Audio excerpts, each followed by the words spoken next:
ನಮಸ್ಕಾರ. ನಾನು Ramakant Nargund, national chief coordinator.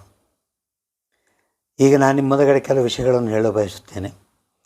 ನನ್ನ ಮೊದಲೇ ವಿಡಿಯೋದಲ್ಲಿ ನೀವೆಲ್ಲ ನೋಡಿರ್ಬೋದು, ನಮ್ಮ CBT ಮೀಟಿಂಗನ್ನು 10-11ನೇ ತಾರೀಕು ಡಿಸೈಡ್ ಆಗಿತ್ತು. ಈಗ ಅದನ್ನು 11 ಮತ್ತು 12ನೇ ತಾರೀಕು ಅದನ್ನು ಚೇಂಜ್ ಮಾಡಿದ್ದಾರೆ. ಆ ವಿಷಯ ನಿಮಗೆ ತಿಳಿಸೋಕ್ಕೆ ಈ ವಿಡಿಯೋವನ್ನು ರಿಲೀಸ್ ಮಾಡ್ತಾಯಿದ್ದೀನಿ. ಈ 11 ಮತ್ತು 12ನೇ ಕಾರ್ಯಕ್ರಮವನ್ನು ಒಂದು ದೊಡ್ಡ ಪ್ರಮಾಣದಲ್ಲಿ ನಾವು ಮಾಡಬೇಕಂತ ನಿರ್ಧಾರ ಮಾಡಿದ್ದೀವಿ.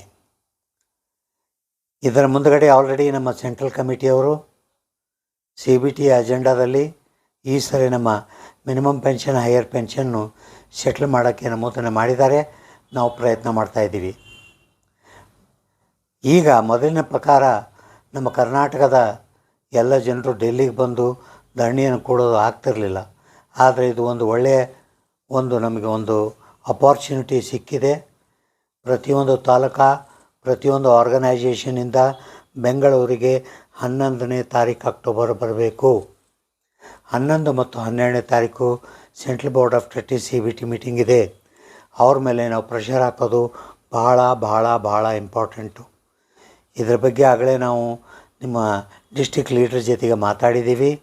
ಹಾಗೂ ಈ ಮೀಟಿಂಗನ್ನು ನಾವು ಫ್ರೀಡಮ್ ಪಾರ್ಕಲ್ಲಿ 11, 12 2 ತಾರೀಕು ಹಮ್ಮಿಕೊಂಡಿದ್ದೀವಿ.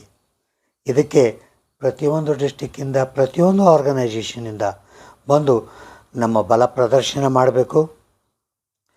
ನಮ್ಮ ಸುದ್ದಿ ಹೋಗಿ ಅದೇ CBT ಮೆಂಬರ್ನು ಬಂದು ನಮ್ಮ ಮೆಮೊರಂಡಮ್ ಇಸ್ಕೋಬೇಕು. ನಾವು ಹಂಗೆ ಮಾಡಬೇಕಂತ ಒಂದು ಕಾರ್ಯಕ್ರಮವನ್ನು ಹಮ್ಮಿಕೊಂಡಿದ್ದೀವಿ. ಇದಕ್ಕೆ ಸೆಂಟ್ರಲ್ ಟೀಮಿಂದ ಕಮಾಂಡರ್ ಅಶೋಕ್ ರಾವತ್, ವೀರೇಂದ್ರ ಸಿಂಗ್ ಎಲ್ಲರೂ ಬರ್ತಾ ಇದ್ದಾರೆ. ಇದಲ್ಲದೆ ನಮ್ಮದು ದಕ್ಷಿಣ ಭಾರತದ ಕೇರಳ, ತಮಿಳುನಾಡು, ಆಂಧ್ರ ಪ್ರದೇಶ, ತೆಲಂಗಾಣದಿಂದ ಕೂಡ ಜನರು ಬರ್ತಾ ಇದ್ದಾರೆ. ಇದರಲ್ಲಿ ಪಾರ್ಟಿಸಿಪೇಟ್ ಮಾಡ್ತಾ ಇದ್ದಾರೆ.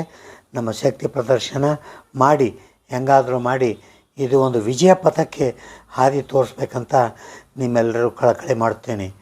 ನಮ್ಮ NAC, KSRTC, BMTC ಹಾಗೂ ಬೇರೆ ಎಲ್ಲ ಆರ್ಗನೈಜೇಷನ್ನು ಒಂದೇ ಅಂತಲ್ಲ, HAL ಆಗಿರ್ಬೋದು, IT ಆಗಿರ್ಬೋದು, ಲಿಡ್ಕರ್ ಆಗಿರ್ಬೋದು, NMDC ಆಗಿರ್ಬೋದು, ಎಸ್ಕಾಟ್ ಆಗಿರ್ಬೋದು, cement industry, gold mines, cooperative society, DCC bank, ಇನ್ನು ಹಾಗೆ ದೊಡ್ಡ ಲಿಸ್ಟ್ ಇದೆ. ನಮ್ಮದು 125 ಆರ್ಗನೈಜೇಷನವ್ರು ನಮ್ಮ ಜೊತೆಗಿದ್ದಾರೆ. ನೀವೆಲ್ಲರೂ ಸೇರಿ ನಮ್ಮ ಶಕ್ತಿ ಪ್ರದರ್ಶನ ಮಾಡಿ ನಮ್ಮ ವಿಜಯ ಪಥಕ್ಕೆ ಹಾದಿ ಮಾಡಿಕೊಡ್ತೀರಿ ಅಂತ ನನ್ನಲ್ಲಿ ಭರವಸೆ ಇದೆ. ನನ್ನ ಕಳಕಳಿಯ ವಿನಂತಿ, ನಿಮ್ಮೆಲ್ಲರಿಗೂ ನಾನು 11ನೇ ತಾರೀಕು ಬೆಳಗ್ಗೆ 10 ನೋಡಲು ಇಚ್ಛಿಸುತ್ತೇನೆ. ದಯಮಾಡಿ ಬಂದು ಈ ನಮ್ಮ ಬೆಂಗಳೂರು ಫ್ರೀಡಮ್ ಪಾರ್ಕ್ನ ಸಮಾವೇಶವನ್ನು ಸಕ್ಸಸ್ ಮಾಡಿರಿ ಅಂಥೇಳಿ ನನ್ನ 4 ಮಾತುಗಳನ್ನು ಮುಗಿಸುತ್ತೇನೆ.